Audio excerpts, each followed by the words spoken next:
Do you remember the first time your child took their first step? The room lit up with your applause, your heart swelling with pride as those tiny feet wobbled toward you.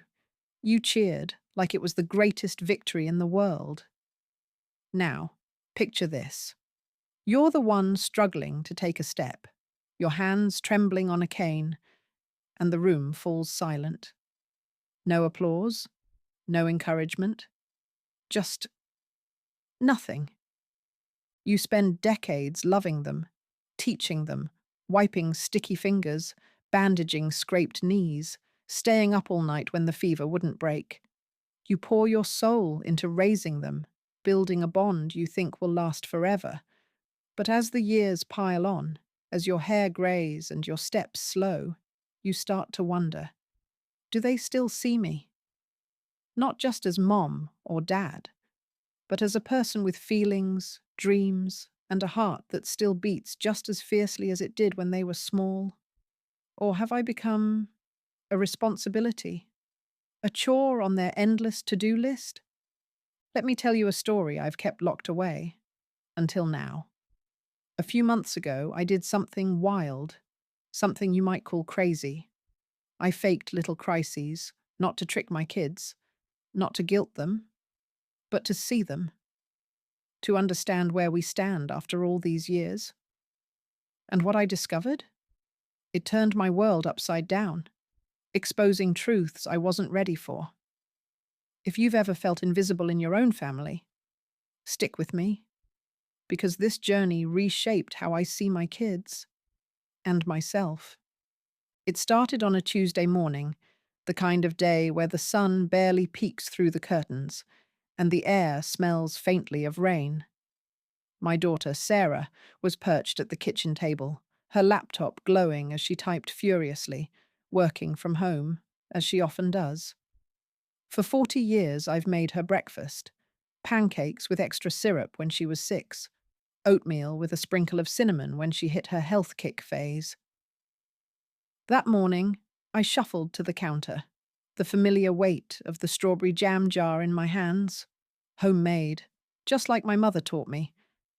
I could have set it down gently, but I didn't. I let it slip, on purpose. The glass hit the tile with a sharp crack, red jam splattering like a crime scene across the floor. I held my breath, waiting.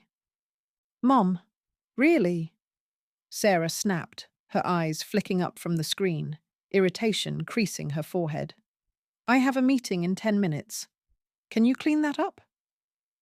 30 years ago, Sarah, my little whirlwind, spilled grape juice all over my wedding dress, the one I'd saved for her someday.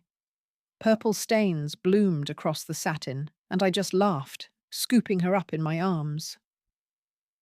"Accidents happen, sweetie," I said, kissing her sticky cheeks.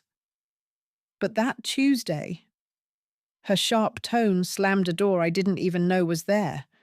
No, "Are you okay?" No offer to grab a rag, just a command, like I was the hired help. I didn't argue. I nodded, grabbed a towel, and scrubbed the mess myself, the ache in my knees matching the one in my chest. As I wiped away the jam, I started watching, not what she said, but what she did. And that's when it hit me. Love isn't just words. It's patience. It's action. And somewhere along the line, that patience I'd poured into her seemed to have dried up in return. We live in a world obsessed with speed. Phones buzzing, schedules packed, everyone racing to the next thing. When they were little, we celebrated their slowness, their wobbly steps, their endless questions. "Why's the sky blue, Daddy?" "Can we read that story again, Mummy?" We had all the time in the world for them. But now, as we slow down, our hands a little shakier, our memories a little fuzzier, we become inconvenient. Too loud when we turn up the TV to hear. Too forgetful when we misplace our glasses for the third time. Too much when we need a ride to the doctor instead of driving ourselves. It's funny, isn't it? Their first words were miracles. We'd call Grandma just to brag. Their first steps. We'd grab the camera, immortalizing every stumble. But when we stumble, when we need help tying our shoes or recalling a name from 20 years ago, it's not a milestone. It's a burden. And that shift, it cuts deeper than I ever expected. Ask yourself this. How many times did you wipe their tears, whispering, "It's okay, try again"? How many nights did you sit by their bedside, a cool cloth on their forehead, praying the fever would break? Now, flip it around. If you faltered, if you needed them, would they be there with the same gentleness? I had to know. So I ran an experiment. Nothing big or dramatic, no fake heart attacks or staged disasters, just small human moments where I let myself be imperfect, vulnerable. Here's what I did. Test 1. The Forgotten Story. One evening, the dining room glowed with the warmth of roast chicken and mashed potatoes, our weekly family dinner, a tradition I've kept alive for decades. My son, Michael, was there, scrolling his phone between bites. I took a sip of water, cleared my throat, and started a story I've always loved. When I was 10, I said, I got lost in the Adirondacks chasing fireflies. It was pitch black, and I was scared out of my wits. But my dad had taught me to find the North Star, and I followed it home.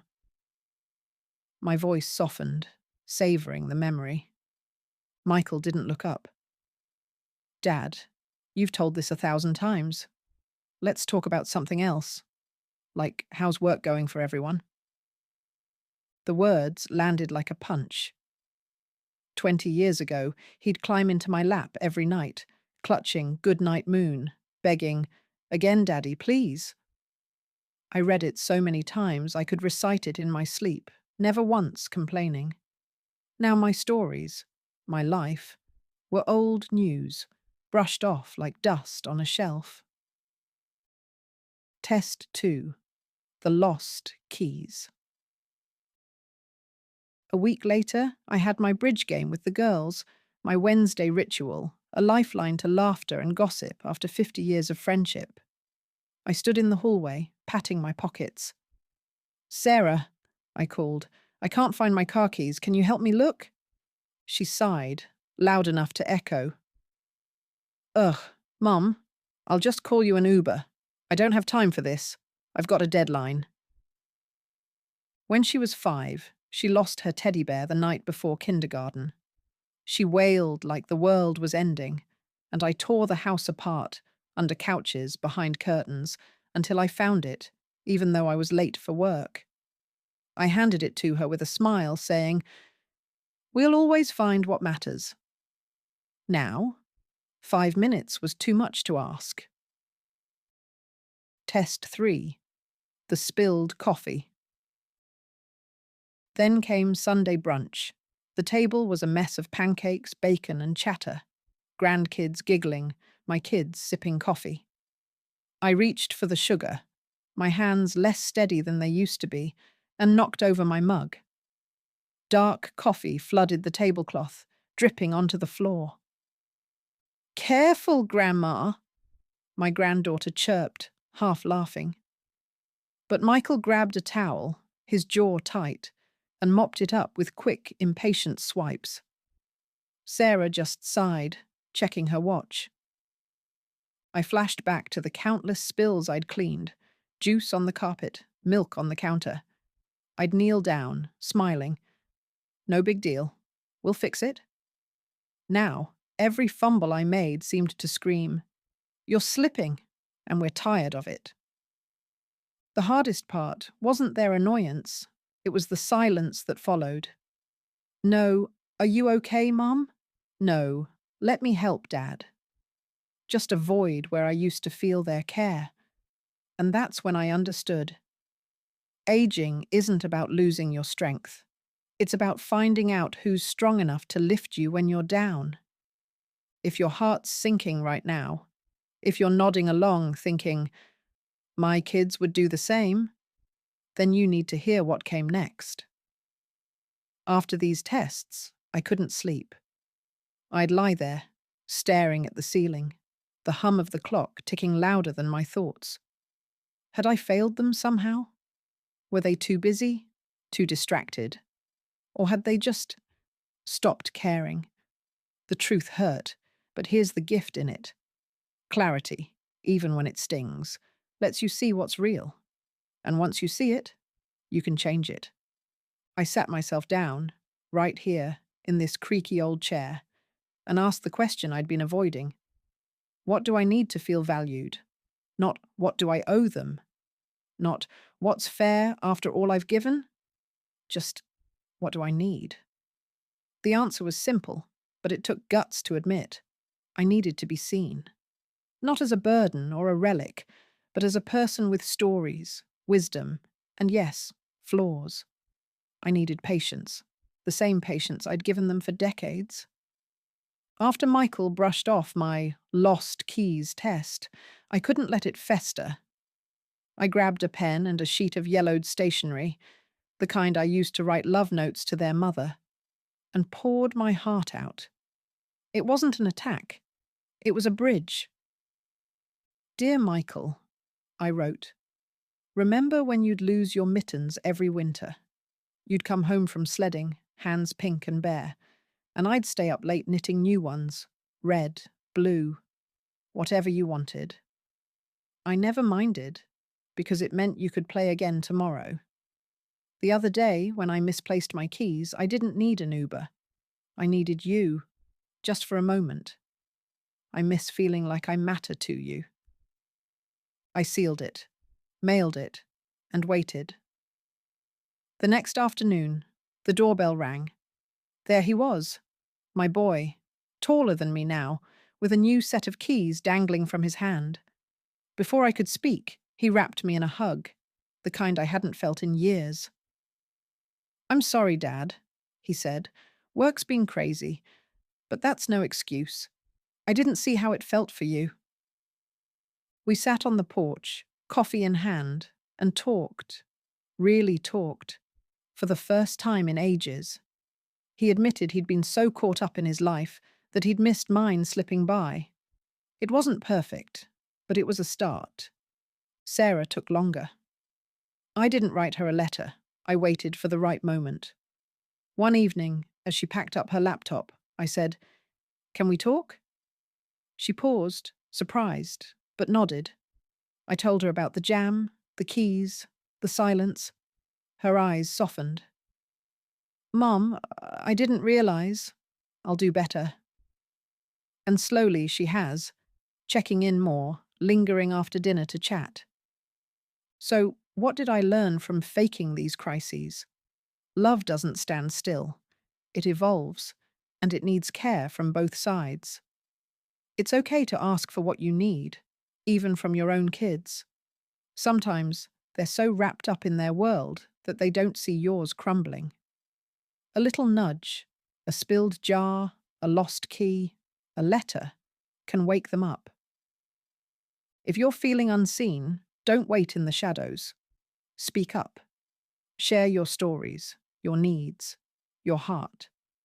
You deserve to be loved not just for who you were, the tireless parent, the endless cheerleader, but for who you are now, a person with a lifetime of wisdom and a soul that still shines. And here's the beauty. It's never too late. After those talks, I didn't stop there. I joined a storytelling club, spinning tales of fireflies and stars to folks who lean in, not away. I started knitting again. Not just for my kids, but for me, filling my days with purpose. When they saw me thriving, they started showing up more, not out of duty, but respect. To you, watching this, if you've ever felt like a ghost in your own home, know you're not alone. Value yourself first. Find joy. Chase passions. Demand to be heard. And if you're a child listening, thinking of your parents, pick up the phone. Ask about their day. Listen to that story you've heard 100 times. Help without being asked. Small acts rebuild bridges you didn't know were broken.